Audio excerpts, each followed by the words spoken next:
शान्तिः श्रुतिस्मृतिपुराणानामालयं करुणालयं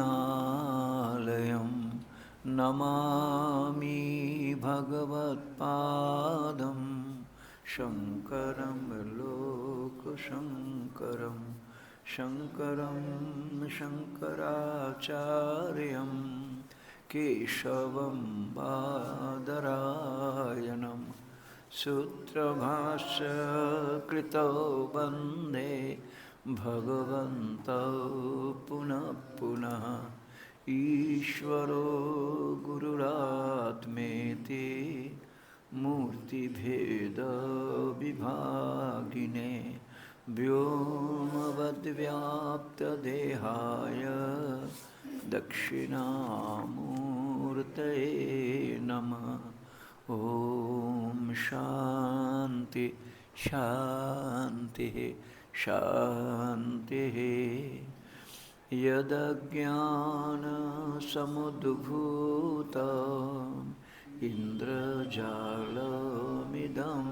जगत् सत्यज्ञानसुखानन्तं तदहं ब्रह्म निर्भयम्।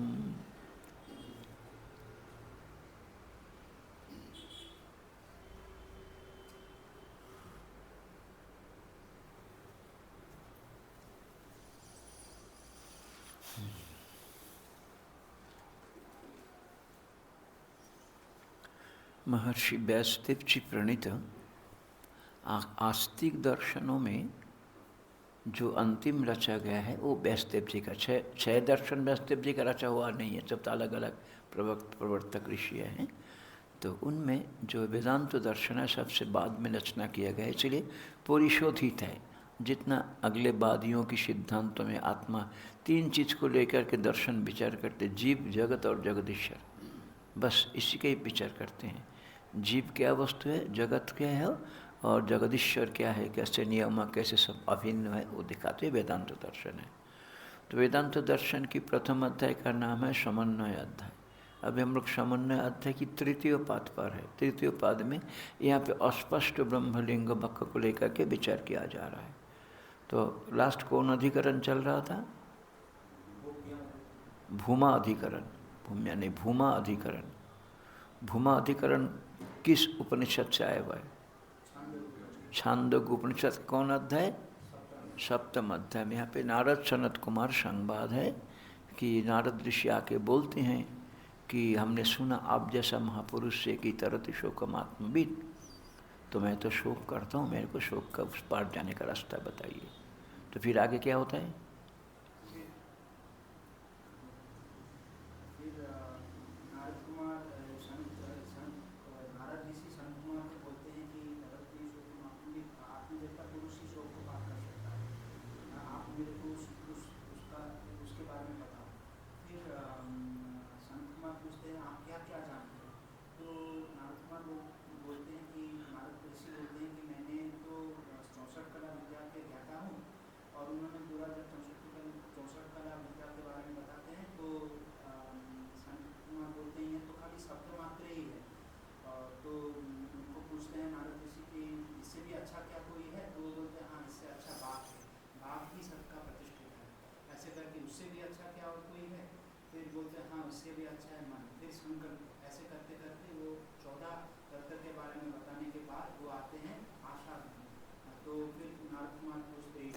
इसी पूछते हैं सनत कुमार से। और क्या श्रेष्ठ है? तो वो पूछते हैं हाँ इससे भी श्रेष्ठ है, इससे अच्छा है प्राण। हाँ। इसके बाद और कुछ बताते नहीं हैं। प्रश्नोत्तर पर यही प्रश्न प्रतिवचन नहीं दिखाई देता है। तो यहाँ पर नारद ऋषि को समझ में आता है कि ये प्राण जो है यही सबसे श्रेष्ठ विद्या है। अच्छा। मगर फिर सनत कुमार को, भगवान सनत कुमार को ये समझ में आ जाता है कि इन्होंने जो समझा है ये गलत समझा है। फिर इन्होंने बोलता है देखो आप जो ये जो समझ रहे हैं इससे भी ये सिर्फ पारमार्थिक सत्यता नहीं है, इससे पीछे भी एक सत्य जो है वो ये आपेक्षिक सत्यता है। इसके पीछे जो है यही पारमार्थिक सत्य है। आप अगर उसको जानोगे तो आप सारे श्लोक से निवृत्ति कर। अथवा परम सत्य को जान पा के बोल पाओगे। ऐसे तो अतिवादी तो सत्य न अतिवादी, परम सत्य को जान करके तब तुम अतिवादी हो सकते हो, यथार्थ अतिवादी हो सकते हो। अच्छा ठीक है, तो उसके बाद क्या किया?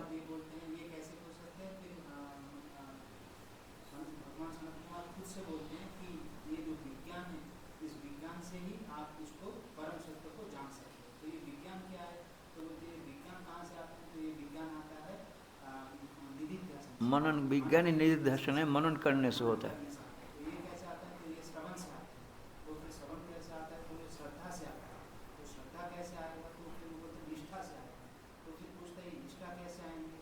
तो बोलते हैं निष्ठा जो है ये गुरु सेवा करने से ही निष्ठा आएगी। कृति, यहाँ पर शब्द प्रयोग किया कृति। तो ये कृति जो है ये गुरु सेवा करते करते जो आनंद आएगा, वो आनंद से ही क्या होता है, साधक जो है वो वेदांत में प्रवेश करते हैं। और प्रवेश करने के बाद उनको ये आनंद का जो उत्स है, वो जो परम, वो जो बड़ा धुआं तत्व है, वही सबसे आनंददायक है। ये तो इस अधिकरण में किसको लेकर के विचार हुआ था? क्या शंका हुई इस अधिकरण में? फिर यहाँ पर बोलते हैं कि पूर्ववादी बोलते हैं कि नहीं, यहाँ पर जो धुआं जो कहा गया है, ये धुआं एक प्राणी है, तो प्राण से अभिन्न नहीं है। ये शंका उठाया पूर्ववादी ने। मगर सिद्धांति बोलती है नहीं, देखिए जो धुआं का जो भी लक्षण दिखाया गया है, वो प्राण में वो सारे लक्षण नहीं घटता है। ये छोड़ के भी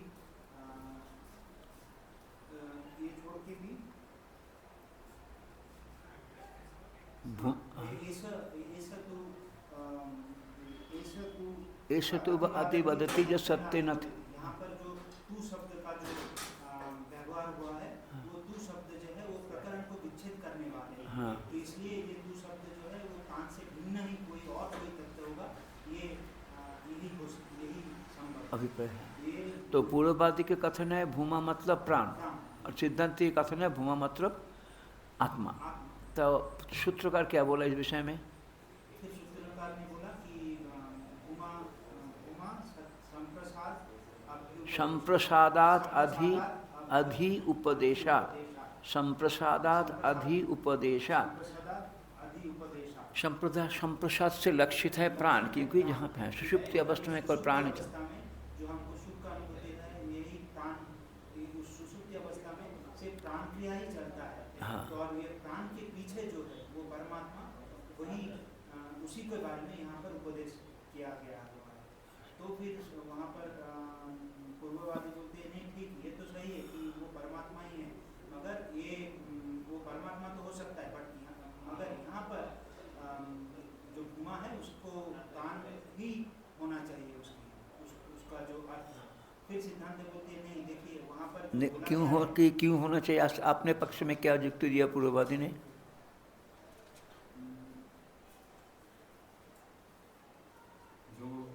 क्या केवल इतना पूछा मैंने कि प्राण भूमा होना चाहिए, क्यों होना? पूर्ववादी क्या बोला, क्यों होना चाहिए भूमा?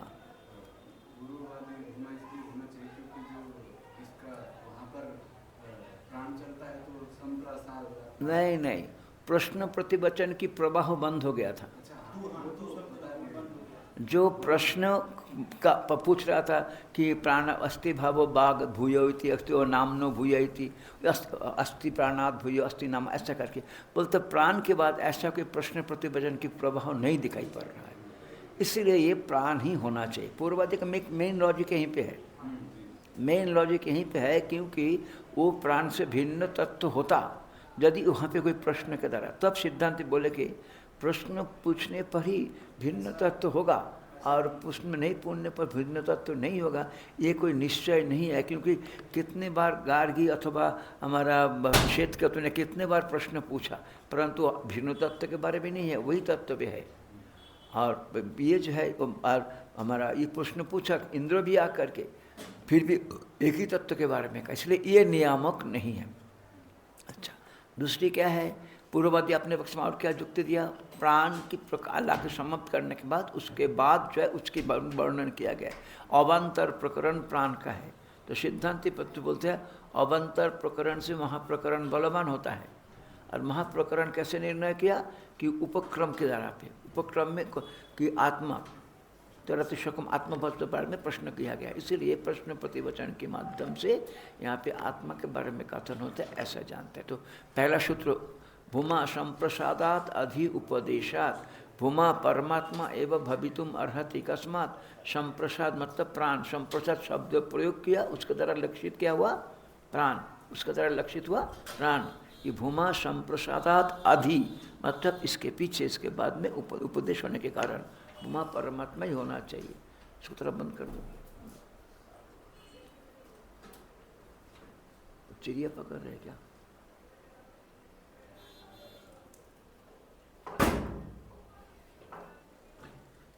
तो ये हमारा पहला सूत्र पूरा हो गया था, टीका नहीं हुआ था। ठीक है, थोड़ा ऐसा खुला रह दीजिए, ऊपर का थोड़ा खुला रह दीजिए बस। टीका नहीं हुआ था, कहाँ तक हुआ था टीका? पहला सूत्र का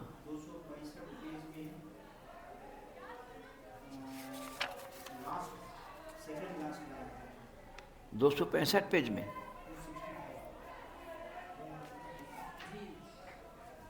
अच्छा ठीक है।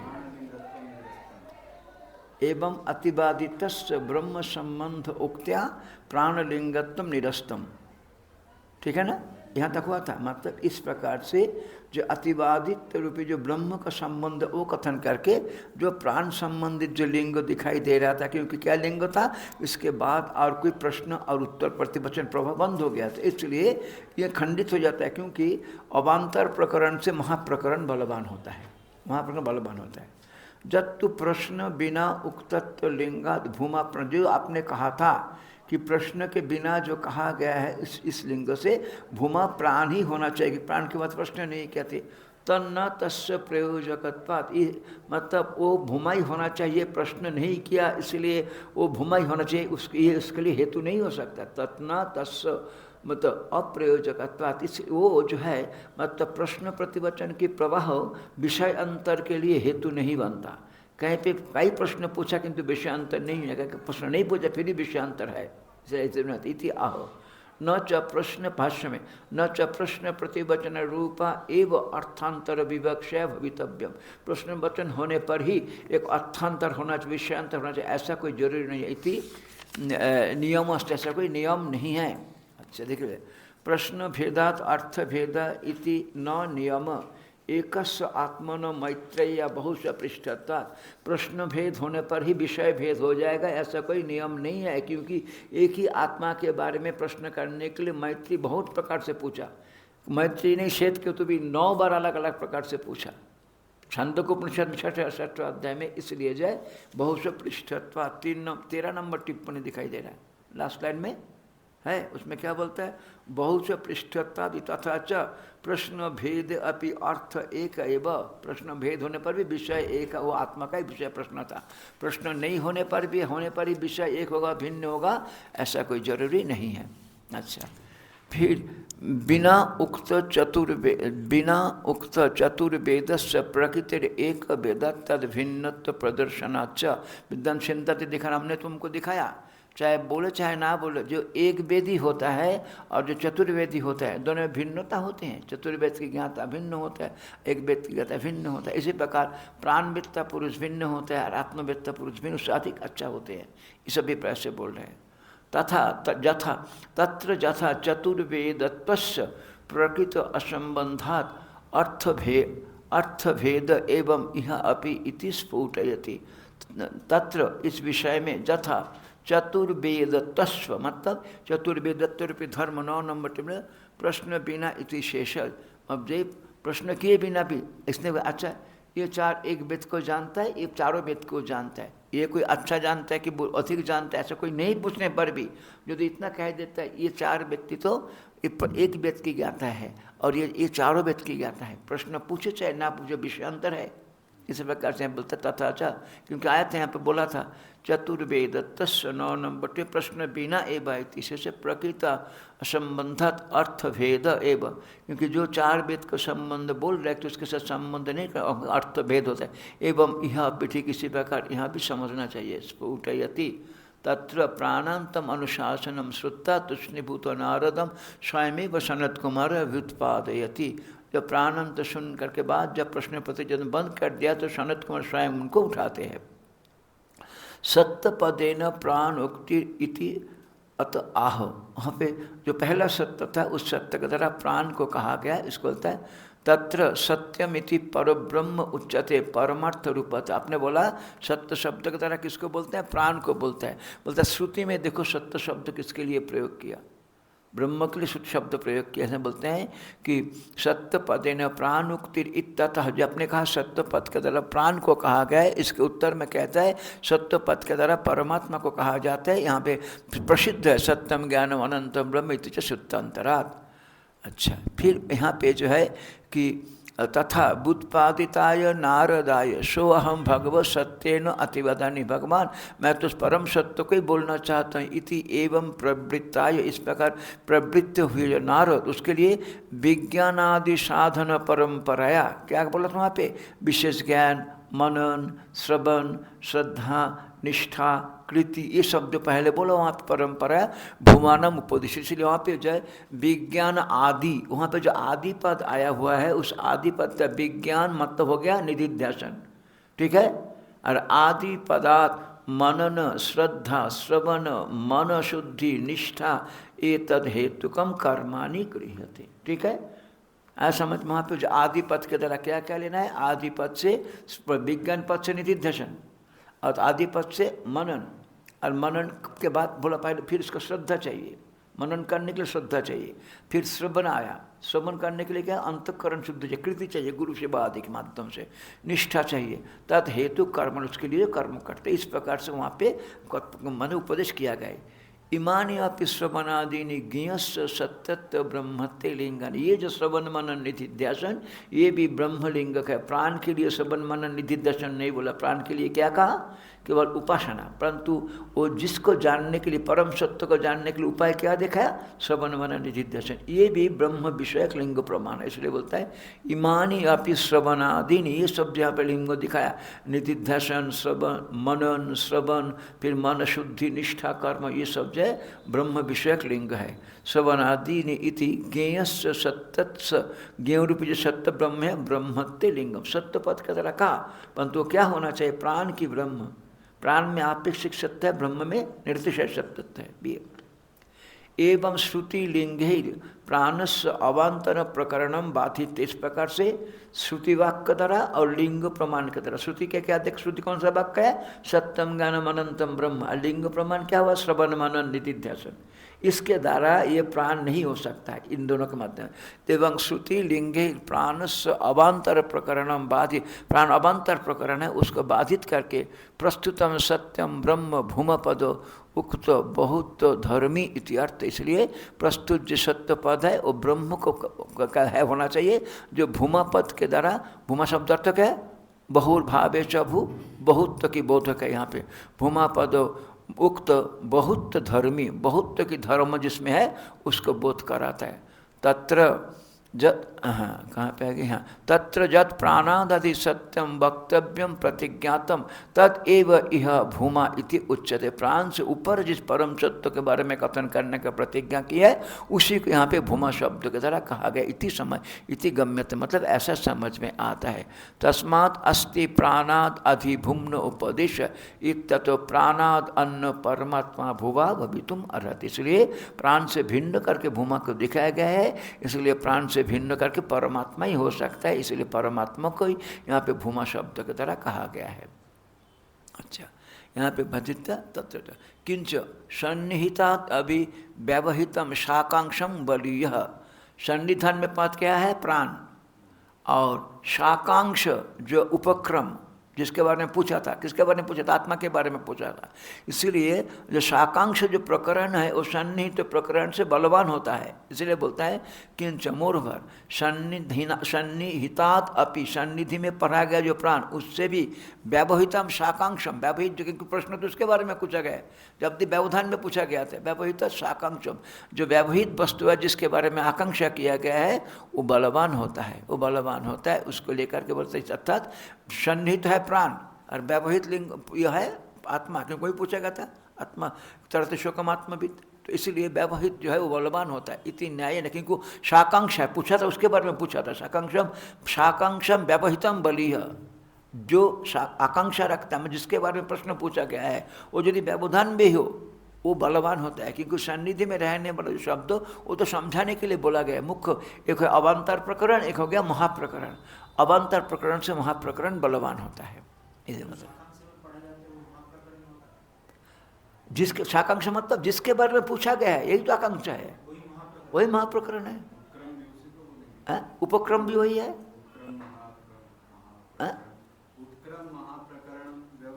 यहाँ पे उपक्रम महाप्रकरण एक ही जैसा व्यवहार हुआ। यहाँ पे उपक्रम और महाप्रकरण एक ही अर्थ में व्यवहार, क्योंकि यहाँ पे उपक्रम में आत्मा के बारे में पूछा गया था और उसके बारे में उत्तर दिया, इसलिए वही महाप्रकरण है। कहीं पे मान लीजिए उपासना से शुरू किया, फिर बाद में विषयांतर घुमाया, तो वो संदर्भ से देखना पड़ेगा वहाँ पे। यहाँ पे इस स्थिति में ऐसा है कि किंच सन्निहितादपि व्यवहितम शाकाम, ये नया शब्द जगह पे लगे इसलिए ये शब्द प्रयोग किया। सन्निधि में क्या पढ़ा गया वो बलवान नहीं है, किसके बारे में प्रश्न किया गया है वो बलवान है। इसलिए होता है व्यवहितम शाकांक्षम, शाकांक्ष मतलब किसके बारे में पूछा गया है वो बलवान होता है। इति न्यायन सन्निहितम निराकांक्षम प्राणम, सन्निहित क्या था प्राण, वो आकांक्षित नहीं है। प्राणम दृष्टवा वाक्य उपक्रमस्थ आत्मा, शुरू में जिस आत्मा के बारे में किया करता आत्मा, सब प्रतिपादनाय, उस आत्मा को प्रतिपादन करने के लिए भूमा वाक्य अपेक्ष, यहाँ पे भूमा वाक्य अपेक्षा है, इसीलिए आत्मा ही भूमा है, ये ग्राह्य है। इति प्राण भूमा नहीं है। यहाँ पे इस पन्ने में एक 10 नंबर टिप्पणी दिख रहे, सब प्रतिपादन मतलब आत्मा की प्रतिपादन करने के लिए, ठीक है, लास्ट लाइन में है। अच्छा, इस पद में प्रति भूमा वाक्य अपेक्ष, भूमा वाक्य 11 नंबर टिप्पणी, मतलब वो जो यत्र नान्नत पश्यति नान्नत शृणोति नान्नत विजनति, इसका धर्मी कौन है? धर्मित्तेन, ये धर्म कहाँ पे है? इसका धर्मित्तेन जो अपेक्षा होता है वो यहाँ पे भूमा होना चाहिए। इति शिक्षा एवं चाहिए आत्मविविदिशया प्रकरणस्थ उत्थानम उपपन्नम भविष्यति। महाप्रकरण क्या है कि आत्मा को जानने के लिए प्रश्न किया गया था, तरत शोकम आत्मविद। अच्छा, फिर प्राण एव यह आत्मा विवक्षित इति एतदपि नोपपद्यता। आप बोलोगे नहीं प्राणी यहाँ पे आत्मा है, ये कथन युक्ति संगत नहीं है। नहीं, प्राणस्य मुख्य वृत्तात्मत्तम अस्ति, मुख्य वृत्ति से प्राण को कहीं भी आत्मा शब्द के द्वारा नहीं कहा गया। प्राण प्राण है, कहीं पे गौण वृत्ति से बोल भी देता है, प्राणो पिता, प्राणो माता, प्राणो भ्राता, ऐसा करके दिखा है, वहाँ प्राण उपासना के प्रश्न है। परंतु आत्मा शब्द जो है प्राणस्य मुख्य वृत्तात्मत्तम न अस्ति, ना नहीं है वहाँ पे। आगे देखिए और बोलते हैं, किंच शोकस्य पारम इति उपक्रम्य तमस्य पारम इति उपसंहारात् शोकस्य मूल उच्छेदम बिना तरण अजोगात च शोकपदेन मूलतमो गृह्यते। यहाँ पे शोक शब्द के द्वारा अज्ञान को कहा गया है, और अज्ञान किसके अज्ञान? आत्म संबंधित अज्ञान ही हमारा मतलब अनर्थ का हेतु है। फलत आत्म संबंधित ज्ञान ही यहाँ पे पूछा, इसलिए बोलता है किंच वहाँ पे क्या बोला? कृष्ण तद भगवान सनत कुमार नारदम अविद्या परम पारम तारयसित शोकस्य पारम इति उपक्रम में ऐसा शुरू करके फिर तमस पारम दर्शयति भगवान सनत कुमार, ऐसा आया हुआ है ना। इस प्रकार जो मिदित कषय तमस पारम दर्शयति भगवान सनत कुमार, इसलिए बोलते हैं तमस पारम इति उपसंहारात् शोकस्य मूल उच्छेदम बिना। शोक का मूल क्या है? अज्ञान, अविद्या। मूल से तरण अजगात, शोक को पार करना युक्त संगत नहीं होने के कारण च शोक पदे न मूलतम गृह्यते। शोक पद के द्वारा मूल अज्ञान, मूल अज्ञान मतलब अविद्या, तुलाज्ञान मूल अज्ञान यहाँ पे ग्रहण किया जाता है। तत्निवर्तक ज्ञान गम्यत लिंगा आत्मा ब्रह्म, उस अज्ञान को मूल अज्ञान तक निवर्तन कैसे होगा? ज्ञान से, आत्मज्ञान से होते। ज्ञान गम्यत लिंगात आत्मा ब्रह्म, मूल अज्ञान मतलब आत्मा संबंधित अज्ञान, हर जगह पे ही दिखाया गया है। तो जिस संबंधित अज्ञान हमारी अनर्थ के हेतु है, तत्संबंधित ज्ञान ही हमारी अनर्थ को मिटा सकते। इसलिए यहाँ पे आत्म संबंध, क्योंकि प्राण अज्ञात नहीं है, प्राण तो सब हम देखते हैं जानते हैं, प्राण अज्ञात नहीं है, परंतु आत्मा दिखाई नहीं देते हैं, इसलिए प्राण की क्रिया को हम समझते हैं। इसलिए उसको प्रतिपादन करना यहाँ पे श्रुति के अभिप्राय है। इसलिए तन्निवर्तक ज्ञान गम्य तिलिंगात आत्मा ब्रह्म इति आह न च अन्यत्र परमात्मा ज्ञानात् शोक निवृत्तिरस्ति। परमात्मा ज्ञान के बिना, आत्मा की शुद्ध स्थिति को जाने बिना शोक का निवृत्ति होना संभव नहीं है। श्रुति दिखाती है नान्य पंथा विद्यते अयनाय इति श्रुत्यांतरात्। और सनत नारद ऋषि आके ऐसे ही पूछा था, तम माम भगवान शोकस्य पारम तारयितु, आप मेरे को शोक सागर की पार करीति च उपक्रम्य उपसंहरति तस्मै मृदित कषायाय तमस पारम दर्शयति भगवान सनत कुमार। है ना, जिसके लिए उसने पूछा था और उसी के लिए उत्तर देते उनको शोक की पार कर दिया, मतलब उनका अज्ञान को नाश कर दिया, उनका अज्ञान को नाश कर दिया। इति तम इति शोकादि कारणम अविद्या उच्यते। यहाँ पे जो तमस पारम शब्द में तमस शब्द आए हुए, तम शब्द से क्या लिया गया? शोक आदि के, मतलब शोक मोह आदि के कारण जो अविद्या उसको कहा जाता है। उसको प्राणांते च अनुशासन न प्राणस्य अन्न आयत्तता उच्यते। यदि प्राणांत अनुशासनी भूमा होता, फिर प्राण दूसरे के अधीन होकर के काम करता है, ऐसा वाक्य को नहीं बोलते। यदि प्राणी मुख्य प्रधान तत्व होता तो प्राण आत्मा के अधीन होकर के काम करता है, ये यहाँ शब्द नहीं तक उसके पीछे का आत्मा तत्व बोलते हैं। प्राणांते च अनुशासन न प्राणस्य अन्न आयत्तता उच्यते। परंतु वहाँ पे क्या दिखाया गया? आत्मतः प्राण इति च ब्राह्मण, ब्राह्मण भाग में ऐसा कहा गया है। आगे फिर टीका में देखिए, ब्राह्मणम आत्म आयत्तम प्राणस्य वदति इति संबंध, मतलब क्या किया? वो श्रुति छांदोग्य उपनिषद ब्राह्मण भाग के उपनिषद है, इसलिए ब्राह्मणम आत्म आयत्तम, आत्मा के अधीन है कौन? प्राण, यानी प्राणस्य आत्म आयत्तम वदति, वो दिखाते हैं कैसे? आत्मतः प्राण इति संबंध। इस कारण से ननु इदम चरमम ब्राह्मणम ब्रह्म परम अस्तु। ठीक है, जो अंतिम ब्राह्मण है वो ब्रह्म का बोधक को मान लेते हैं, क्योंकि उसके बाद में ऐसे बताए नानु इदम चरमम ब्राह्मण, लास्ट ब्राह्मण है, उसमें 25 नंबर ब्राह्मण, 25 ब्राह्मण, मतलब सप्तम अध्याय की 25वां ब्राह्मण है, वो ब्रह्म का बोधक है, होने दो, मानने दो। तो प्रागुक्त भूमा, परंतु उसके पहले जो वहाँ पे कहा गया जो भूमा के बारे में, वो प्राणी होगा। लास्ट में ब्रह्म के बारे में कहा, परंतु वेदांति बोलते ऐसी बात नहीं है, पहले कुछ एक ही प्रकरण है, वो आत्मा के प्रकरण है। प्रागुक्त भूमा प्राण इति शंकते प्रकरणांते परमात्मा विवक्षा भविष्य। ठीक है, अंतिम जो है प्रकरण, मतलब 7 नंबर टिप्पणी, प्राण प्रकरण समाप्त, प्राण के प्रकरण समाप्त करके अंतिम में भूमा रूपी आत्मा के बारे में उपदेश किया, ऐसा मानेंगे हम। विवक्षायाम भविष्यति भूमा तो प्राण एवं चेत न स भगवो कस्मिन् प्रतिष्ठित इति, वो जो भूमा किसमें प्रतिष्ठित है, ऐसा पूछा। फिर उत्तर क्या? स्वे महेम्नि यदि वा न महेम्नि इत्यादि ना भूम्न एव, उसी भूमा का ही आ प्रकरण समाप्ते, इंक्लूडिंग द लास्ट प्रकरण है ना, इंक्लूडिंग है अधिविधि, और बोलते इसको शास्त्रीय टेक्निकल टर्म अधिविधि, इंक्लूडिंग द लास्ट आ प्रकरण समाप्ते अनुकर्षणात्, उसी भूमा का अनुकर्षण किए जाने के कारण।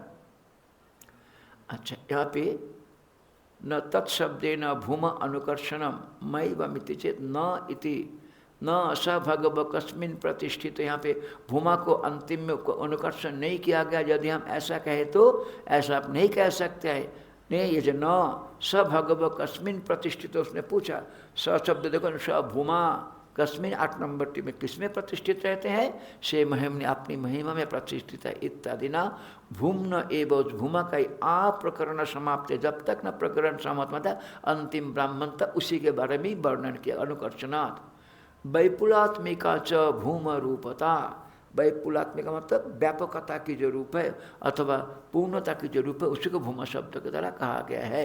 सर्व का, क्योंकि वही सबका कारण है, ये दिखाए वहाँ पर आत्मा तो प्राण, आत्मा तो आशा, आत्मा अल्ट करता, आत्मा तो वाक, यहीं तो वहाँ पे दिखाया गया। सर्व कारणत्व परमात्मा सूत्रांग उपपत्त, इसलिए यहाँ पर भूमा शब्द के द्वारा परमात्मा को कहा गया, ऐसा कहना युक्ति संगत होता है। वहाँ पे जो है 10 नंबर टिप्पणी देख लिए थे। हाँ, प्राण से स्विकारो अपेक्षा भूमत्व अपि, प्राण अपनी विकार की अपेक्षा से श्रेष्ठ होने पर भी परमात्मा की अपेक्षा से श्रेष्ठ नहीं है। परंतु परमात्मा की अपेक्षा कोई श्रेष्ठ तत्व को श्रुति में नहीं दिखाया गया। श्रुति में एक के बाद दिखाने के बाद, मतलब वाणी से लेकर के आशा के बाद प्राण दिखाया, प्राण के बाद तो भूमा को दिखाया, वहाँ भी निधि, परंतु उसके बाद और कोई तत्व को नहीं दिखाया, इसलिए वही परम श्रेष्ठ तत्व है, ऐसा समझना पड़ेगा। इसलिए भूमात्यपि न मुख्यमिति वक्तुम सुतराम, मतलब इस कारण से उपपद युक्ति संगत। इस प्रकार से 8वां सूत्र मतलब भूमा संप्रसादात अधि उपदेशात भूमा परमात्मा एव भवितुम अर्हति कस्मात्, संप्रसादात अधि मत संप्रसाद शब्द प्रयोग किया, सुषुप्ति अवस्था उसको तरह लक्षित हुआ प्राण।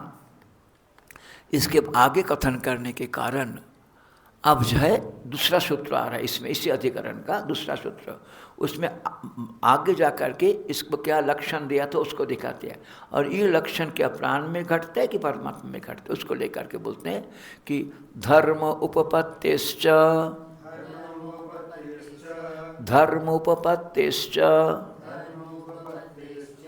धर्म उपपत्तिश्च।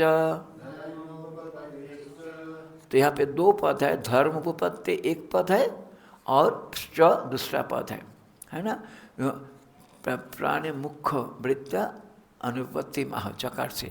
अच्छा, सर्व व्यवहार अभाव उपलक्षित धर्मानाम, कि वहाँ पे क्या दिखा, जत्र नान्नत पश्यति नान्नत सुनति नान्नत, ये भूमा का लक्षण दिखा है, मतलब समस्त व्यवहार जहाँ पे लोप हो जाता है। ये व्यवहार लोप एकमात्र परमात्मा में ही घटता है। इसीलिए बोलते हैं धर्म उपपद, जिस भूमा का जो लक्षण यहाँ पे दिखाया गया है वो लक्षण परमात्मा में घटते हैं, प्राण में नहीं। भूमा का जो लक्षण यहाँ पे दिया गया है वो लक्षण परमात्मा में घटते हैं, प्राण में नहीं। इसीलिए बोलते हैं कि सर्व व्यवहार अभाव उपलक्षित धर्मानाम, है ना, परमात्मा ने एवं उपपत्ति, धर्म पर समस्त व्यवहार के अभाव के द्वारा लक्षित होता है जो धर्म, वो धर्म केवल मात्र परमात्मा में घटता है। इस कारण से अचकार के द्वारा वो धर्म प्राण में मुख्य वृत्ति से युक्त संगत नहीं हो सकता है, परंतु वो धर्म प्राण में युक्त मुख्य वृत्ति से घट नहीं सकता, इसलिए चकार दिया हुआ। इस कारण से दो पद है यहाँ पे। तो यहाँ पे देखिए टीका बोलते हैं भूमनो ब्रह्मत्य लिंगांतरम आह, भूमा ब्रह्म है, इस विषय में एक और चिन्ह को बोल रहे हैं। पहला चित्त क्या बोलता है, संप्रसादात अधि उपदेशात, ये पहला सूत्र। दूसरा क्या बोला, धर्म उपपत्तिश्च, मतलब जिस गुणों को यहाँ पे दिखाया गया है उस गुणों के आधार परमात्मा ही हो सकता है, प्राण नहीं। इस कारण से भी ये सूत्र करते हैं। तो भूम्नो ब्रह्मत्य लिंगांतरम आह, ब्रह्म या इस विषय में एक दूसरा चिन्ह को कहते हैं। तो सूत्र देख हो गया। फिर आप देखिए भाष्य करें, अपि जे भूमनि श्रूयन्ते धर्मा, भूमा में जिन धर्मों को यहाँ पे सुनाया जाता है अथवा सुना जाता है, अपिच जे भूमनि, जे धर्मा भूमनि श्रूयन्ते, जे धर्म भूमनि श्रूयन्ते, जो धर्म भूमा में सुना जाता है ते परमात्मनि उपपद्यन्ते, वो परमात्मा में घटते हैं, प्राण में नहीं। तो प्रश्न था क्या धर्म सुना जाता है, जत्र नान्नत पश्यति नान्नत सुनाति नान्नत विजानाति स भूमा, जहाँ पे कोई व्यवहार नहीं होता, कोई नहीं देखता, कोई नहीं सुनता, ना कोई जानता, इस प्रकार की जो व्यवहार के अभाव वो परमात्मा ही होना संभव। दर्शनादि व्यवहार अभावम भूमनि अवगम्यति, दर्शनादि व्यवहार के अभाव को जो भूमा में दिखा बोध कराया जाता है, परमात्मानि च अयम दर्शनादि व्यवहार अभाव अवगत। परमात्मा के ध्यान में जब मन लगता है तब तो बस सारा व्यवहार का लोभ अपने आप ही हो जाता है। इसीलिए बोलते हैं परमात्मानि च अयम दर्शनादि व्यवहार अवगत, दर्शनादि व्यवहार परमात्मा में अभाव की, दर्शनादि का अभाव ये परमात्मा में घटना संभव है। 2 नंबर टिप्पणी है वहाँ पे परमात्मा ने प्रथम एतावता, दोनों 1 नंबर कहाँ पे है, हाँ, जत्र नान्नत पश्यति, ठीक है। उपपत्तिम दर्शयितुम, मतलब धर्म उपपत्तिश्च, तो उपपत्ति मतलब युक्ति को दिखाने के लिए, उपपत्तिम दर्शयितुम भूमनि दर्शनादि अभावम दर्शयति, भूमा में दर्शनादि का अभाव है, भूमा में दर्शनादि ये दिखाता है, जत्र जिस अवस्था में। अच्छा, परंतु इतने मात्र से परमात्मा में क्यों होना चाहिए, तो बोलते कथम एतावता परमात्मधि, मतलब जहाँ पे व्यवहार का लोप हो जाता है वहाँ पे परमात्मा ही के बारे में कथन किया।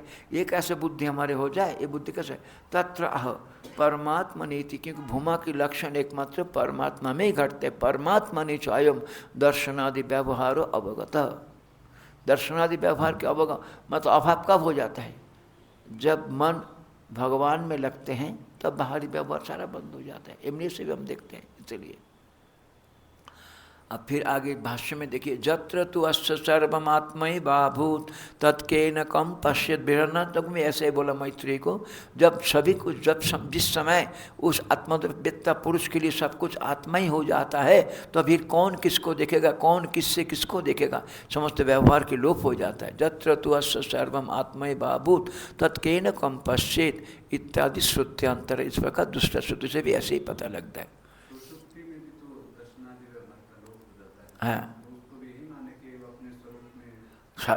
ऐसे कहा हुआ है वहाँ पे, स्वपीति स्वम अपीतो भवति। वो प्राण अपने स्वरूप में जाकर के लय प्राप्त तो करता है, तभी जाकर के वहाँ पे कोई व्यवहार नहीं होता, इसीलिए वहाँ पे होता है। वो उसको बोला प्राण में लय प्राप्त तो करता है कि प्राण जागते हुए दिखाई देता है, परंतु प्राण में यदि जगते हुए दिखाई देता है तो जब अजातशत्रु ब्राह्मण में प्राण के नाम से डका हुआ बुला रहा है उनको, तो उठ नहीं रहा है, मतलब जीव दूसरा कहीं पे जा करके सोया जो प्राण से पीछे है। नहीं तो प्राण के नाम से बुला रहे हैं, प्राण तो जगा हुआ क्या, उठ नहीं रहा है। इससे क्या सिद्ध होता है, वो सुषुप्त अवस्था में जीव प्राण से भी पीछे कोई तब तक जहाँ, इसलिए वह प्रश्न उठा है, क्वा ईशो तदा अभूत कुत एतद अगाध। इस समय ये जीव कहाँ जा करके सोया था, कहाँ से ये वापस आया। यहाँ पे अजातशत्रु ब्राह्मण प्रश्न उठाया, तो यहाँ भी प्रश्न उठाया कि जो व्यक्ति जहाँ पे जाता है वहीं से वापस आता है, ठीक है मान लिया परमात्मा में जाके सोया था, फिर ये श्रुति क्यों पूछती है कि कहाँ से वापस आया, वहाँ पे जा करके सोया तो वहीं से वापस आया। तब वहाँ पे बोलता है श्रुति का अभिप्राय कुछ और है, केवल तुम वापस आए वहाँ से ये नहीं है, सार जितना ये वाणी से लेकर के आशा तक जितना शब्द बोला सभी उस आत्मा से ही आता है। आत्मा तो प्राण, आत्मा तो आशा, आत्मा तो आकाश, आत्मा तो करते हुए तो वाणी तक आत्मा से आया हुआ है, ऐसा करके यहाँ पे दिखाया। इसीलिए यहाँ पे बोलते हैं कि जो है जत्र तु अस्य सर्वम आत्मैवाभूत, जिस अवस्था में साधक के पास सब आत्मरूपी हो जाता है, तत्केन कम पश्येत, उस समय कौन व्यक्ति किसके द्वारा किसको देख सकते हैं, किसको देख सकता है इत्यादि श्रुति अंतरत क्या दिखाते हैं कि उस समय आत्मज्ञान में जो है व्यवहार लोप हो जाता है। जो अपनी अशुभ, आप बोलेंगे क्या जीवन मुक्त पुरुष व्यवहार नहीं करता, उसका दो निकेतन होता है, एक चर निकेतन एक अचर निकेतन।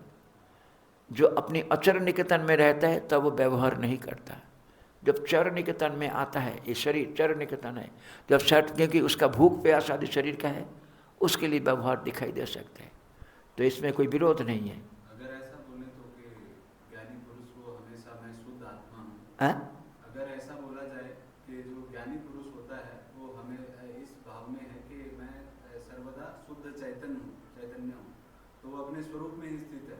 हाँ। तो अगर वो स्वरूप में ही स्थित है तो उस समय पर व्यवहार में नहीं है वो, तो ऐसा नहीं माना जाएगा कि अगर वो हर समय अपने, ये बोला जाता है ज्ञानी की दृष्टि में अपना कोई व्यवहार नहीं है, मतलब तो देखने वाले की दृष्टि से उसी शरीर से व्यवहार हो रहा है। ज्ञानी अपने को स्थूल शरीर सूक्ष्म शरीर से अलग कर लिया, तो ज्ञानी को दिखाई देता क्या देता है, स्थूल शरीर सूक्ष्म शरीर व्यवहार कर रहे, वो क्रिया मुझ में नहीं है। परंतु सामान्य व्यक्ति को क्या दिखाई देते हैं, उसको तो ज्ञानी के शरीर काम करते दिखाई देते हैं, परंतु ज्ञान की दृष्टि से क्रिया नहीं है, सामान्य व्यक्ति से होता है क्रिया वहाँ पे। तो यहाँ पे यही बोल रहे हैं कि जत्र तु अस्य सर्वम आत्मा, उनकी दृष्टि से, ज्ञानी की दृष्टि से कोई ज्ञानी भी नहीं है, कोई ज्ञानी भी नहीं है, केवल ज्ञान ही ज्ञान है। ज्ञानी मतलब उस ज्ञान के आधार के रूप में कोई है, ये भी नहीं है। ज्ञानी की दृष्टि से केवल शुद्ध चेतन ही एकमात्र विद्यमान है और कुछ नहीं है, फलतों के व्यवहार भी नहीं है। शुद्ध चेतन में व्यवहार नहीं हो पाता है, तो तुमसे तुम्हारा शरीर से व्यवहार कैसे हो रहा है, वो शरीर से व्यवहार हो रहा है। उनको क्या दिखाई देता है, इस शरीर का कुछ प्रारब्ध है, उस प्रारब्धों के बल से आया था बृहदारण्यक उपनिषद में, जैसे सर्प अपनी कैंचुली को मिट्टी के ऊपर छोड़ करके दूसरे देखते रहता है, बृहदारण्यक में आया है। इसी प्रकार जीवन मुक्त पुरुष अपने शरीर को प्रारब्ध कर छोड़ करके देखता रहता है, बृहदारण्यक उपनिषद बताइए ये चीज़, इतना ही व्यवहार होता है उनके।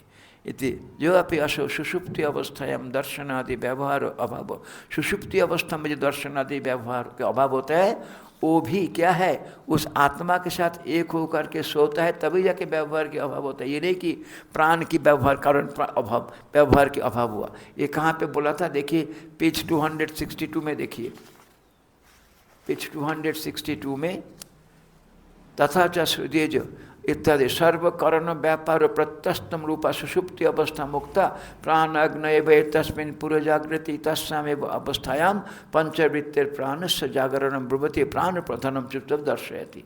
मतलब प्राण में लय प्राप्त करते ही जो दिखाता है, बोलते वो जो आपको दिख रहा है वो प्राण में नहीं, उसका जो आनंद होता है, क्योंकि उठ करके सो बोलते मैं आनंद से सोता है। श्रुति दिखाते है स्वम अपीतु भवति सता सौम्य तदा संपन्न भवति। उस सत के साथ एक होकर के सोते हैं, उस सत के साथ एक होकर के सोने के कारण वहाँ पे वो आनंद में अवस्था में रहते हैं।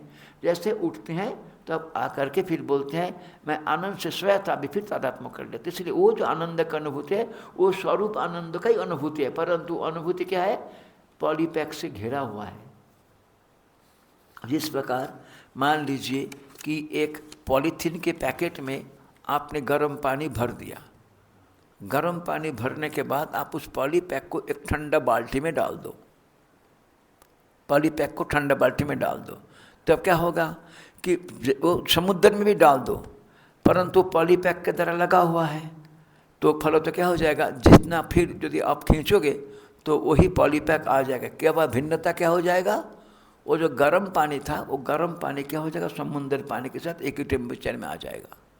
बिल्कुल यही चीज़ होता है सुषुप्ति अवस्था में। जागृत अवस्था में अज्ञान के घेरे में जीव अज्ञान रूपी पॉलीपैक से घेरे में आ करके जागृत और सपनों की जो थकावट उसको मिटाने के लिए सुषुप्ति अवस्था में जाता है। परंतु पॉलीपैक रहता है तो क्या होता है कि उसका जो थकावट था वो स्वरूप के साथ एक होकर के वो तो एक ही टेम्परेचर में आ गया, शांत हो गया, परंतु वो पॉलीपैक तो है, पॉलीपैक फूटा नहीं, परंतु जल जो है समुद्र में मिला नहीं, वो अलग करके फिर आप निकाल सकते, इसलिए जीव फिर आकर के पुनः शरीर से व्यवहार करते हैं। परंतु जागृत में बैठ करके यदि आप धीरे धीरे सुषुप्ति में जाने की अभ्यास लगाएंगे तो अब क्या हो जाएगा, वो पॉलीपैक फूटना शुरू होता है। पॉलीपैक जागृत को जागृत अवस्था साधन जागृत अवस्था में होता है। सुषुप्ति अवस्था मतलब कोई शरीर के साथ तादात्म्यता नहीं है। तो जागृत में बैठ करके यदि हम स्थूल शरीर से तादात्म्यता आसान छूट जाता है, सूक्ष्म शरीर को भी यदि आप दृश्य बना सकते हैं तो फिर तादात्म्य नहीं होगा। तो उस समय जो अपनी स्वरूप स्थिति होते है वो फिर आप नहीं भूलेंगे, और वो एक बार अनुभव में आने के बाद फिर वो भूलने वाला भी नहीं है। जिस प्रकार हम मनुष्य दिन भर हम जप नहीं करते, आपको हम ब्रह्मास्म में जप आदि कुछ नहीं करना पड़ेगा, अनुभव में आने के बाद वैसे ही रह जाता है वो, चाहे शरीर हो। हम मनुष्य है, अब रोज जप भी नहीं किया, बचपन से कुछ है, अपने आप है, उसी प्रकार से व्यापकता के भाव में स्थिर हो जाएंगे। ये एक कुर्सी के ऊपर बैठ करके मैं व्यवहार करूँ ऐसा लगेगा आपको। मैं व्यापक होते हुए भी हम किसी काम के निमित्त से इस कुर्सी में बैठ करके व्यवहार कर रहे हैं, कुर्सी की प्रारब्ध के अनुसार काम करता रहता है कुर्सी, हमारा कोई व्यवहार नहीं है। इस प्रकार से उनका बाकी जीवन चलता है। इसे बोलता है जो भी असो सुषुप्ति अवस्थायाम दर्शनादि व्यवहार अभाव उक्त स्वपि आत्मनैव असंगत्व विवक्षया उक्त। सुषुप्ति अवस्था में दर्शनादि व्यवहार का जो अभाव दिखाया गया है वो भी आत्मा की असंगता को बोध कराने के लिए, आत्मा की असंगता को बोध करने के उक्त। न प्राणत्व स्वभाव विवक्ष है, ये प्राण की स्वभाव है ये दिखाने के लिए नहीं। भगवान ने सुषुप्ति को हमारे लिए दृष्टांत बनाया, भगवान ने सुषुप्ति को हमारे लिए दृष्टांत बनाया। क्या दृष्टांत बनाया, देखो सुषुप्ति में जब तुम जाते हो तब तुम्हारा स्थूल शरीर सूक्ष्म शरीर के साथ तादात्म्यता छूट जाते हैं, इसलिए तुम स्वयं अपने आप उठ करके बोलते हो हाँ कितना आनंद से सोया था। यही आनंद में ना तुम हमेशा रहना चाहते हो, बोलते हाँ तो क्या करो, जागृत में बैठ करके स्थूल शरीर सूक्ष्म शरीर तादात्म्यता छोड़ो, आनंद में रहो। हाँ वही तो दृष्टांत बनाया, इसलिए भगवान ने ये दृष्टांत हमारे लिए बनाया, वहाँ पे दिखाया। परंतु सुषुप्ति में जाते हैं प्रारब्ध के बल से और यहाँ पे साधन की बल से। यदि आप जा सकते हैं तो हमेशा से आनंद में रहेंगे। इसलिए बोलते हैं एवं असंगत्व न असंगत्व विवक्षित न प्राण स्वभाव। आत्मा की असंगता को बोध कराने के लिए कहा गया, प्राण की स्वभाव को बोध कराने के लिए नहीं। परमात्मा क्यों, प्रकरण किसका है, परमात्मा का प्रकरण, क्योंकि तरत शोकमात्मा भी इस प्रकार से होते परमात्मा प्रकरणात्। भाई 5 नंबर टिप्पणी में क्या बोल रहा है, परमात्मा प्रकरणे च न श्रृणोति इत्यादि उक्तिर इति अर्थ। परमात्मा के प्रकरण में ऐसा न श्रृणोति न पश्यति न विजानाति इस प्रकार कहा गया है। इसीलिए यहाँ पे परमात्मा भूमा परमात्मा ही होना चाहिए। यद्यपि तत्सम अवस्थायाम सुख मुक्तम, अपने उस सुषुप्ति अवस्था में सुख प्राप्त होता है ये आपने कहा। तदपि आत्मन एवं सुख रूपत्तम विवक्षा उत्तम, सुषुप्ति अवस्था में सुख अनुभव होता है वो आत्मा की सुख है ना प्राण की सुख है, प्राण की सुख को लेकर के नहीं कहा गया। यद्यपि तत्सम अवस्थायाम मतलब सुषुप्ति अवस्थायाम सुखम मुक्तम, वो सुख प्राप्त करते हैं ऐसा कहा। तदपि वो सुख भी आत्मन एवं सुख रूपत्व, आत्मा की सुख रूप की बोलने की अभिप्राय से उत्तम। जत आह, जिसको वहाँ पे कहा गया येष अस्, कहाँ से पता लगा आपको? बृहदारण्यक देख लो। येष अस्य परम आनंद एतस्य एव आनंदस्य अन्यानि भूतानि मात्रामुपजीवन्ति।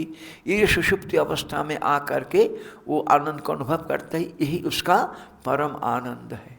और इस स्वरूप आनंद का ही एक छोटा छोटा मात्रा को लेकर के टुकड़ा टुकड़ा लेकर के हम व्यवहार काल में उस आनंद को अनुभव करते हैं। वो स्वरूप आनंद का ही प्रतिफलन विषय के अंदर से देख करके हम व्यावहारिक आनंद को अनुभव करते हैं। इसलिए जो है ये परमात्मा ही होना चाहिए, यही वहाँ पे दिखा गया। यद्यपि तत्सम अवस्थायाम, उस अवस्था में सुखम उक्तम मतलब सुषुप्त मतलब सुख कहा गया। तदपि वो सुख भी आत्मन एवं, वो आत्मा का स्वरूप का ही सुख है, सुख रूपत्व भी आत्मा स्वरूप सुख स्वरूप है इसको बोलने की अभिप्राय से। क्योंकि वहाँ पे ये दिखाया श्रुति ने, जत आह येष अस्य परम आनंद, इस स्थिति उसका परम आनंदमय स्थिति है। एतस्यैव आनंद से, इसी आनंद का ही अन्यानि भूतानि, इस परमात्मा की आनंद से समस्त जीव आनंदित होते हैं, अरे आनंदित होते हैं। भूतानि मात्रा, एक टुकड़ा को लेकर के उपजीवंती, उस आनंद को अनुभव करते रहते हैं। इति यह अपि, ये कहा गया जो वै भूमा तत् सुखम नाल्पे सुखम अस्ति भूमैव सुखम, व्यापकता पूर्णता में ही सुख है। परिच्छिन्नता में विषय इंद्रिय संयोग से जो सुख होता है परिच्छिन्न सुख है, वो यथार्थ सुख नहीं है।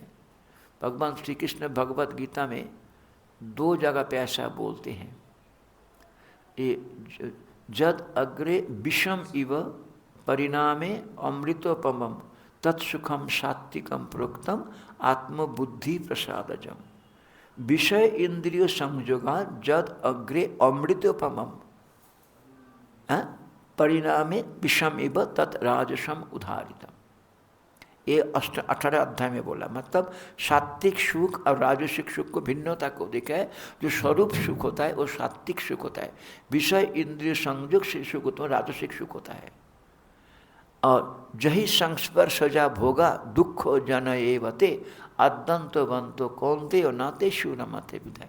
ये विषय इंद्रिय संयोग से जो सुख उत्पन्न होता है वो आदि अंत वाला है, इसलिए वो दुखदायक है और इसलिए बुद्धिमान व्यक्ति को उसमें विचरण नहीं करना चाहिए। 2 जगह पे, एक पंचम अध्याय में 18 अध्याय में ऐसा बोलते हैं। तो जो व्यवहारिक सुख या आनंद होता है तो उसको किस दृष्टि से देखा जाए? तो ये दृष्टि है कि मैं इसका दृष्टा हूँ या साक्षी हूँ, नहीं, उस व्यवहारिक सुख के लिए कैसे व्यवहारिक सुख के लिए प्रयास करते हैं? इंद्रिय माध्यम से। उसको साधक को तो उसको रोकना चाहिए। मतलब अगर हो रहा है जैसे को बिना किसी प्रयास, हाँ, मान लीजिए कोई एक अच्छा चित्र देखा, अच्छा लग रहा है, ठीक है मैं दृश्य का दृष्टा हूँ, या फिर ये कि ये आनंद जो है ये मेरा ही प्रकटीकरण है, मैं जो आनंद स्वरूप उसका प्रकटीकरण, उसका प्रतिफलन है। जो हमारा स्वरूप भूत आनंद है उसी का एक टुकड़ा आनंद को लेकर के ये जो है इसमें मुझे आनंद हो रहा है। जो हमारा स्वरूप भूत आनंद है उस आनंद का ही एक टुकड़ा, कैसे? विषय इंद्रियों के माध्यम से एक सुंदर हिमालय रूपी विषय और हमारा इंद्रिय उसको देख रहा है, इसके माध्यम से हिमालय के आनंद से स्वरूप सुख का एक टुकड़ा आनंद इसी के माध्यम से प्रतिफलित हो रहा है। तो इन दोनों में से साधन अवस्था में कौन सा दृष्टि मतलब प्रारंभिक अवस्था में पकड़ना चाहिए? तो कि मैं तो इसका दृष्टा अनुवाद कर दिया उसका, हाँ, ये जो विषय आनंद है ये हाँ, इत्यादि में हो रहा है, ये मैं नहीं हूँ, या फिर ये कि ये मैं जो स्वरूप आनंद हूँ आत्म स्वरूप उसी का प्रतिफल है, ये है वो प्रतिफलन है, इसलिए सही नहीं है। वो जिसे प्रतिबिंब होता है वो कोई रियल नहीं होता। तो हमारी स्वरूप का सुख इस वस्तु में माध्यम से प्रतिफलित होकर के हमको सुख अनुभव करा रहे हैं, वो हाँ वो रियल नहीं है। वो प्रतिफलित वस्तु भी तो रियल नहीं, वो भी बात ही करना है, उसमें मन लगाना ही नहीं है। होगा प्रारब्ध अनुसार जो भी इंद्रिय भगवान ने दिया, विषय के साथ इंद्रियों का संस्पर्श भी होगा, परंतु विषय के साथ इंद्रिय संस्पर्श होने से जो सुख उत्पन्न होता है ये पारमार्थिक सुख नहीं है, ये दुखदायी सुख है। इसलिए इसमें न तेषु रमन नहीं करना चाहिए। मन नहीं कैसे उसको नेगेटिव करता है, उसमें वो दृष्टि करना ही नहीं है वो कि आत्मा तो सारा विषय से रहित है। वास्तविक आत्मा तो सर्वथा निर्विशेष है। ये उपाधि के माध्यम से अस्तित्व को देख सकते हैं, केवल शुद्ध अस्तित्व को। ये वस्तु है, हिमालय नामक एक वस्तु है, उपाधि के माध्यम से अस्तित्व की व्यापकता है। हिमालय कितना व्यापक है, यानी कि वो अस्थि इतना व्यापक है। 4 भाग में मान लीजिए, आपको अस्तित्व को समझना, अस्तित्व की व्यापकता को समझना है। बाकी जो नहीं देख पा रहे वो तो अलग बात है, परंतु हिमालय जो है 4 भाग में विभाजित है। कुमायूं हिमालय, गाढ़वाल हिमालय, हिमाचल हिमालय और कश्मीर हिमालय। तो इस हिमालय के साथ वो अस्तित्व, यानी कि देखो अस्तित्व की व्यापकता को देखो। तो अस्तित्व को पहले पकड़ना चाहिए उसको। हाँ, उस अस्तित्व उपाधि के माध्यम से अस्तित्व को यदि हम समझ जाएंगे, फिर उपाधि रहित अस्तित्व, मतलब ये हमारी अस्तित्व एक ही अस्तित्व है, वो व्यापक अस्तित्व है। अब इसके उपचार समाप्त होने करने दीजिए। इसलिए बोलते हैं कि सती बुद्ध्यादि नाल्प सुखम अस्ति एषु अस्य परमानंद एतस्यैवानंद सन्नानि भूतानि मात्राम उपजीवन्ति इति। यानी यही इसका परमानंद है और समस्त जीव इसी का ही आनंद को लेकर के जीते रहते हैं। यह भी जो वही भूमा तत्सुखम नाल्प सुखम अस्ति भूमैव सुखम इति सामय सुख निराकरणेन दोष सहित सुख। कौन सा परिच्छिन्न सुख? सामय सुख। 7 नंबर टिप्पणी में इसलिए कहा सामय सुख मतलब उक्त श्रुतिर अर्थम। इस श्रुति का अर्थ क्या है? कौन सा श्रुति? जो ये परमानंद रूपी और परिच्छिन्न सुख है। सामय सुख मतलब जो सुख दुख युक्त जो सुख है ना, सामय सुख दुख जो सुख है, निराकरण है उसको निषेध करके ब्रह्मैव सुखम भूमानम दर्शति। ब्रह्म रूपी व्यापक सुख ही परमार्थिक सुख है, उसको दिखाते हैं। जो वही भूमा तत् अमृतम, ये जो व्यापकता सुख है, ये जो है जन्म मृत्यु के बंधन से छुड़ा देता है। इति अमृतत्वम अपि यह श्रूयमान, वहाँ पे अमृतत्व भी सुनाई देते हैं। परम कारणम गमयति, अमृतत्व केवल मतलब परम कारण से ही प्राप्त हो सकता है। विकाराणाम अमृतत्व आपेक्षिकता, प्राण विकार है इसलिए वहाँ जो अमृतत्व दिखाई देता है वो आपेक्षिक अमृतत्व है। Relative immortality, not absolute immortality, not absolute immortality. विकाराणाम प्राण प्रदर्शितम अमृतत्वम वारयति, प्राण विकार है इसलिए वो वहाँ पे एब्सोल्यूट इमॉर्टैलिटी नहीं है। और श्रुति भी कहती है अतो अन्नत आर्तम, एकमात्र आत्मा को छोड़ करके संसार में जो भी कुछ विषय है वो सब दुखदायी नाशवान है, वो सब आत्मा सब नाशवान है। एकमात्र आत्मा को छोड़ करके ब्रह्म, इससे भिन्न सारा वस्तु नाशी बिना है। इतश्च, इसलिए 2 नंबर इतश्च न प्राणस्य मुख्यम अमृतत्व, इसलिए प्राण में मुख्यम। ठीक है, अन्य वस्तु की तुलना में इसका लाइफ थोड़ा अधिक है, परंतु ये एब्सोल्यूट रियलिटी नहीं है ये। इति अतो अन्नत आर्तमिति श्रुतांतर तथा च सत्यत्यम स्वमहिमा प्रतिष्ठितत्म, वो पारमार्थिक सत्य है। फिर वो क्या है? अपने महिमा में प्रतिष्ठित है और सर्वगतत्म, वो पूर्ण व्यापक है और सर्वात्मत्म, सबकी स्वरूपभूत होकर के विद्यमान। इति च एते धर्म, ये सारे गुण जो है श्रूयमान जो सुनाई दे रहा है, परमात्मनि एव उपपद्यन्ते न अन्यति। सारे धर्म कौन कौन का धर्म? पारमार्थिक सत्यत्व, क्योंकि क्या सत्य का सत्यम ज्ञानम अनंतम ब्रह्म को सत्य कहा। फिर अपना महिमा को किसी के आश्रय में नहीं है, अपने महिमा पर दूसरा, और यह सर्वगत तीसरा, और फिर सर्वात्मत्व। सर्वगत है केवल उतना ही नहीं, वो सभी के अंदर स्वरूपभूत होकर के विद्यमान। एते धर्म, ये सारे धर्म जो वहाँ पे सुनाई दिया श्रूयमाना, परमात्मा एव उपपद्यन्ते, केवल परमात्मा में ही घट सकते हैं, न अन्यत्र, दूसरे किसी भी जगह पे ये नहीं घट सकते। तस्मात् भूमा परमात्मा सिद्धम, इसलिए भूमा यहाँ पे परमात्मा होना चाहिए, ये सिद्ध होता है। तस्मात् भूमा परमात्मा सिद्धम। इसका टीका भी पढ़ लेंगे, छोटा सा टीका है। यहाँ पे बोलते हैं भूमनो ब्रह्मत्य लिंगांतरम, भूमा ही ब्रह्म है। इस विषय में एक दूसरा चिन्ह को दिया। क्या दूसरा चिन्ह दिया?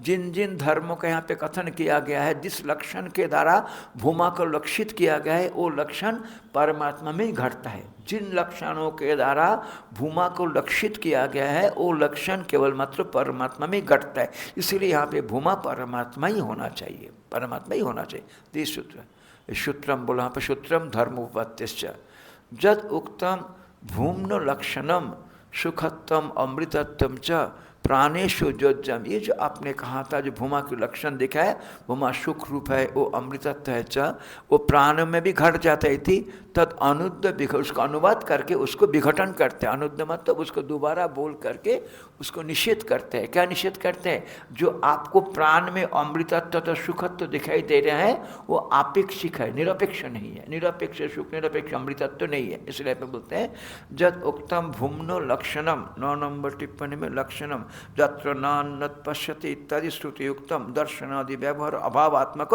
जो दर्शनादि व्यवहार अभावात्मक जो लिंग भूमा के लिए दिखाया गया है, वो जो है प्राण में तो उस समय देखो प्राण में तो व्यापार होता है, दिखाई देता है हमको, तो इसलिए व्यापार रहित स्थिति नहीं है। शास्त्र दिखा रहा है कि भूमा जो है वो समस्त व्यापार से रहित है।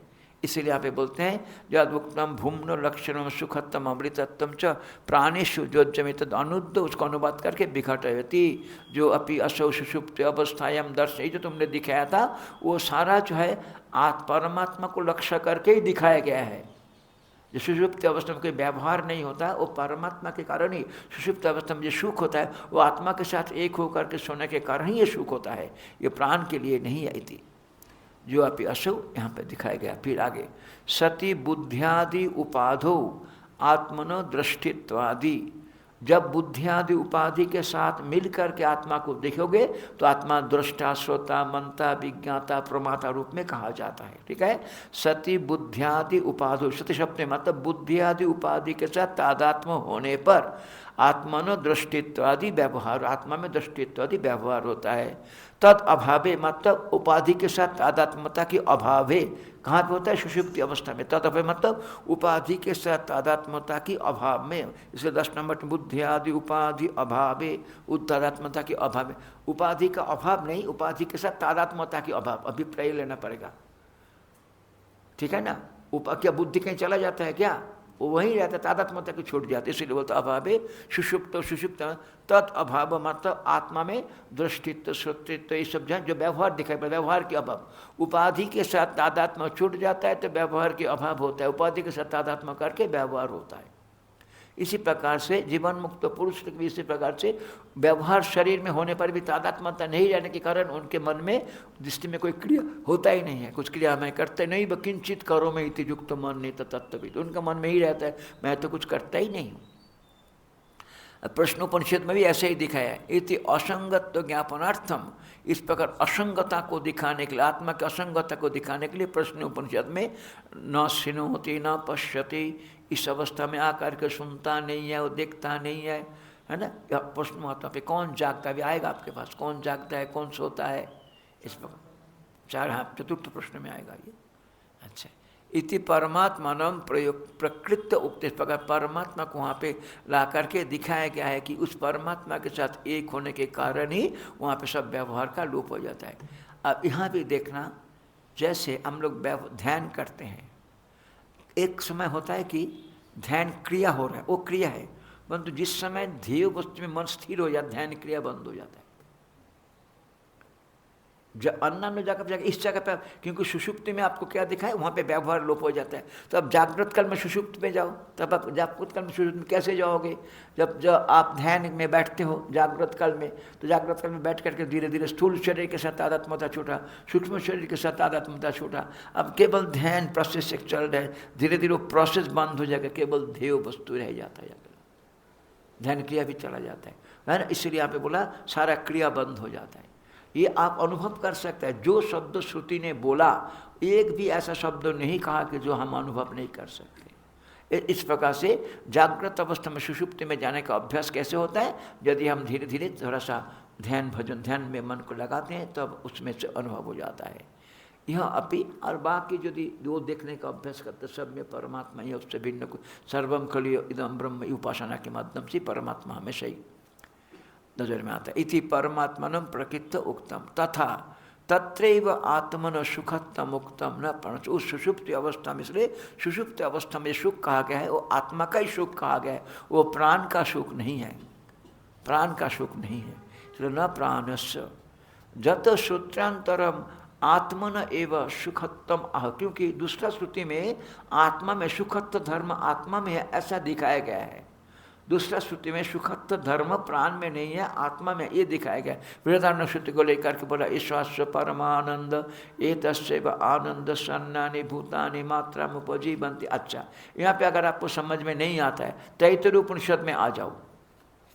तैत्तिरीय उपनिषद में आने के बाद पहले अन्नमय कोश, उसके बाद प्राणमय कोश, उसके पीछे और 3 कोश ले गया, मनोमय कोश, विज्ञानमय कोश, आनंदमय कोश। इस आनंद सुषुप्त अवस्था जो आनंदमय कोश में जाते हैं उससे भिन्न, परंतु आत्मा रहता है, वहाँ आत्मा का सुख अनुभव करता है। इसलिए यहाँ पे बोलते हैं वो प्राण का सुख नहीं है। समझ में आया आपको? मैंने क्या बोला, तैत्तिरीय उपनिषद के आधार पर जब आप देखोगे प्राणोमय कोश दूसरा नंबर पे है और आनंदमय कोश 5वां नंबर पे है, और उस आनंदमय कोश में जाके आपका आनंद का अनुभव हो रहा है। प्राणोमय कोश अलग हो गया, इसीलिए वो प्राणोमय कोश का आनंद नहीं है वो। ठीक है ना? ये आप हाँ लॉजिकल आप इसको श्रुति के आधार पर समझ सकते हैं इसको। इस तरह बोलते हैं कि यतः सूत्रांतरम आत्मनैव सुखत्वम आहो, क्योंकि दूसरा श्रुति बृहदारण्यक श्रुति भी आत्मा में सुखत्व धर्म को दिखाया है ना, और बाकी अन्य सुख जो है दोष युक्त है। देखिए आमय शब्द का अर्थ करता है नाशादि दोष, न सामय सुख, मतलब दुखे न सह वर्तते इति सामय, इसलिए बोलता है आमय नाशादि दोष तत्सहित, मतलब दोष सहित जो होता है वो हो गया सामय, मतलब दोष युक्त सुख है वो, क्योंकि वो आदि अंत वाला है। और फिर भाष्य में अतो अन्नद आर्तम, आर्तम शब्द का अर्थ कर दिया नश्वरम, और वहाँ पे ये दिखाया गया है लास्ट पार्ट में आके 25वें खंड में, स एव अधस्तात् स परिष्टात्, आगे पीछे ऊपर नीचे दाहिने बाएं वही परमात्मा ही आत्मा ही है, भूमा ही है, दूसरा कोई नहीं है।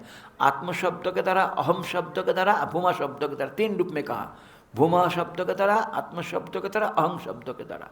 इस प्रकार इति सर्वगतत्वम स एव इदम सर्वम, भूमा ही सब कुछ है, इस प्रकार को वहाँ पे दिखाया गया है अल्टीमेटली, है ना। टीका कर दिया स एव इदम, जो भी कुछ सामने दिखाई दे रहा है वही भूमा तत्व ही है, ये बोलता है। इति सर्वात्मत्वम च श्रुतम, इस प्रकार से उस भूमा की सर्वात्मता सुनाई दिया। तस्मात् भूमा अध्यायो निर्गुणे समन्वित इति सिद्धम, इसलिए भूमा अध्याय निर्गुण ब्रह्म का बोधक है, ये सिद्ध होता है। निर्गुण ब्रह्म का तस्मात् भूमा अध्याय निर्गुणे समन्वित, निर्गुण ब्रह्म समन्वित होता है, ये सिद्ध होता है। इस प्रकार से दूसरा अधिकरण देखिए, यहाँ पे सब ऐसा ऐसा शब्द आ रहा है जो कॉमन शब्द नहीं है। एक भूत जोनी, फिर यहाँ पे भूमा, इसके बाद आएगा अक्षर, फिर उसके बाद आएगा दहर। इस प्रकार से जो अलग अलग शब्द परमात्मा के लिए मतलब प्रयोग किया गया है वो अस्पष्ट ब्रह्मलिंग है, उस श्रुति वाक्य को लेकर के यहाँ पे विचार करेंगे। तो इसमें केवल 2 सूत्रों का अधिकरण था।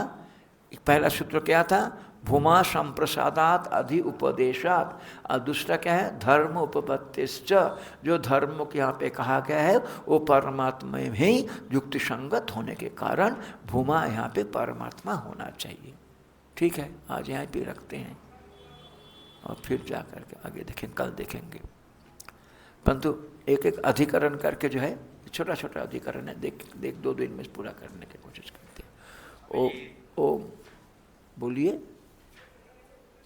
अभी जो जैसे आपने बोला कि हिमालय को हम एक विषय के रूप में देखेंगे, हाँ, तो भगवान का विभूति सब है, जैसा स्थावरण हिमालय, ठीक है, हाँ। तो अभी देखेंगे तो गंगा लहरी का जो 10वां पद है जगन्नाथ जी का, उधर वो गंगा जी को तो दृश्य ही मानते नहीं, वो बोलते आप साक्षात ब्रह्म ही हो। तो हिमालय गंगा जी जो ईश्वर का सब है उसको हम दृश्य मानेंगे, तो थोड़ा मतलब ये जैसा पंक्ति के अनुसार ये बोलते हैं आप साक्षात ब्रह्म हो, तो उधर वो दृश्य तो नहीं मानते हैं। जो मैं तत्व को हम आत्मा के रूप में ध्यान करते हैं वो साक्षात हमारे सामने वही ही प्रकट है मूर्त रूप में। ठीक है, आप विषय के रूप में देखेंगे। आप ये बोलो हिमालय में किसको देख रहे हो? आप हिमालय देख रहे हो कि हिमालय में सच्चिदानंद को देख रहे हो? मैंने क्या बोला, कौन सा हिस्सा नाशोभन है, कौन सा हिस्सा मिथ्या है?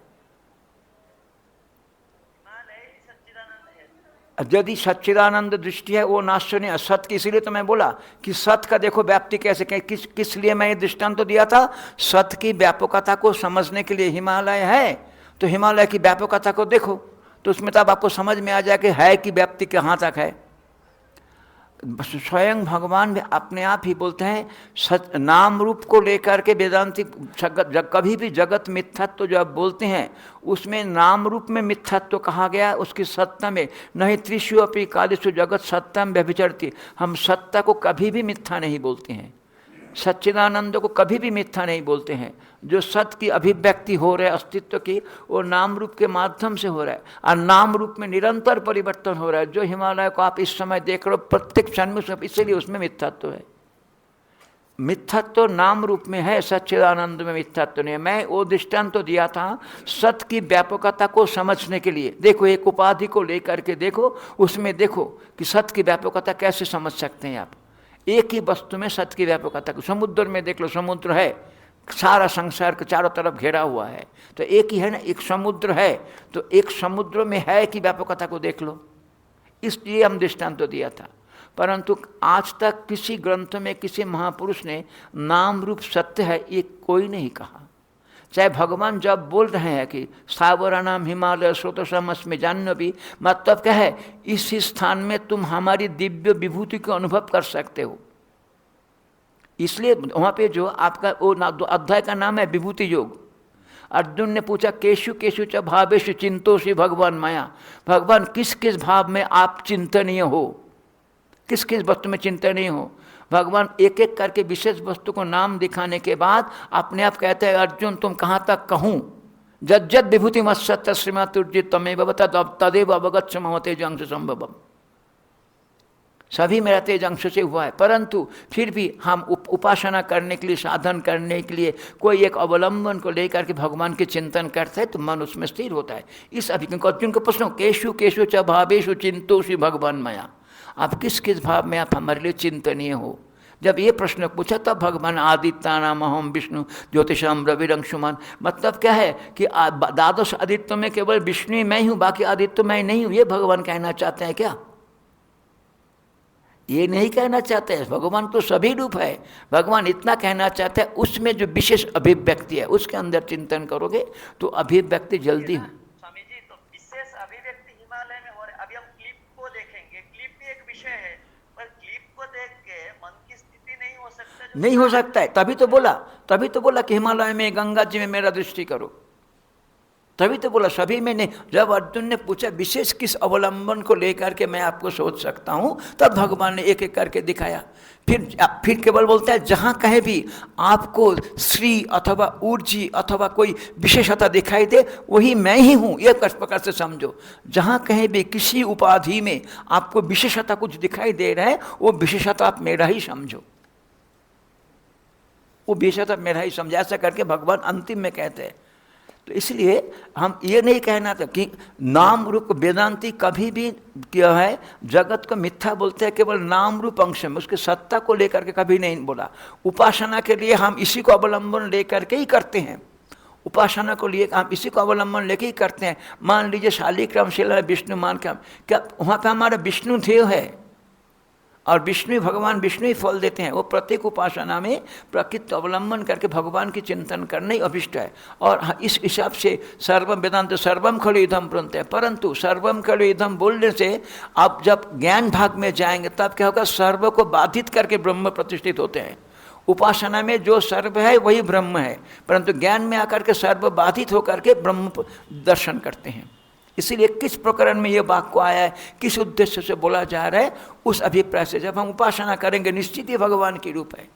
परंतु जब हम ज्ञान में जाएंगे तो अब इस नाम रूप में कोई पारमार्थिक सत्य नहीं है। इस अभिप्राय से भगवान भी अपने आप यही बात बोलते हैं। यदि भगवान भी श्री कृष्ण क्या बोला वहाँ पे, किस हिसाब से सत्य हूँ, देखो वहाँ पे क्षेत्रज्ञम चापि माम विद्य सर्व क्षेत्रेषु भारतो। क्षेत्रज्ञ को सत्य मैं हूँ ये नहीं बोला भगवान, क्षेत्रज्ञ मैं हूँ बोला सर्व क्षेत्र में। अपने आप बोध करने के लिए उपाधि के माध्यम से है, परंतु उसके अंदर कौन सा तत्व, अपने आप भी परा प्रकृति अपरा प्रकृति करके जब सृष्टि के रूप में ये मेरा परा प्रकृति है, मेरा अपरा प्रकृति है, इसके द्वारा मैं सृष्टि करता हूँ। परंतु परा प्रकृति अपरा प्रकृति से मैं भिन्न हूँ। पूरा आगे पीछे विचार करके देखिए, जो उपाधि में सत्यत्व नहीं है परंतु उपाधि का अवलंबन करके हम उपासना करने से भगवान सत्य भगवान अभिव्यक्त होते हैं, इसमें तो कोई शंका नहीं है। ठीक है। ओम पूर्णमद पूर्णमिदं पूर्णात् पूर्णमुदच्यते पूर्णस्य पूर्णमादाय पूर्णमेवावशिष्यते। ओम शांति शांति शांति। शंकरं शंकराचार्यं केशवं बादरायणं सूत्रभाष्यकृतौ वन्दे भगवन्तौ पुनः पुनः। ईश्वरो गुरुरात्मेति मूर्तिभेद विभागिने व्योमवद्व्याप्तदेहाय दक्षिणामूर्ते नमः। ओम शांति शांति शांति। इसीलिए ओम नमः, इसीलिए मूर्ता ब्राह्मण में नेति नेति करके निर्विशेष को समझाया गया है। मूर्ता में आपको मूर्ता शब्द को जो है निषेधात्मक रूप से प्रतिपादन करते। ओम नमो नारायणाय।